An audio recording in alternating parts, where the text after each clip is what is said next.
অনেকেই মাংস খান না, কেউ ধর্মীয় কারণে, কেউ আবার স্বাস্থ্য সচেতনতার জন্য। কিন্তু জানেন কি, মাংস না খেলেও শরীরে প্রোটিনের ঘাটতি পূরণ করা সম্ভব।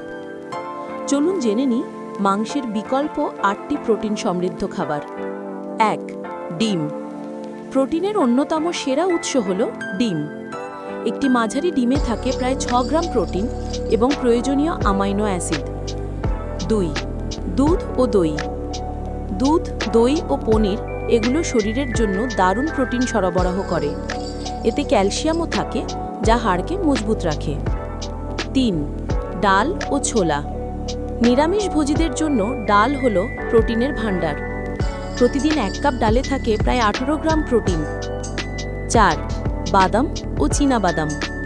কাজু বাদাম, আমন্ড ও চীনাবাদাম সবই প্রোটিন, ফ্যাট ও ফাইবারে ভরপুর। এটি শরীরে ভালো কোলেস্টেরল বাড়ায়। 5. সয়াবিন। সয়াবিনকে নন মিট প্রোটিন কিং বলা হয়।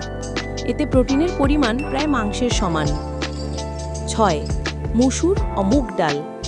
এই ডালগুলো হজমে সহজ এবং পেট ভরা রাখে অনেকক্ষণ। যারা ওজন কমাতে চান তাদের জন্য পারফেক্ট। 7. ওটস ও হোল গ্রেন। সকালের নাস্তায় ওটস খেলে প্রোটিন, ফাইবার ও এনার্জি তিনটেই পাওয়া যায়। 8. ব্রকলি ও পালং শাক। শাকসবজিতেও প্রোটিন আছে, বিশেষ করে ব্রকলি, পালং শাক ও মটরশুঁটি। এগুলো ভিটামিন ও মিনারেলে ভরপুর।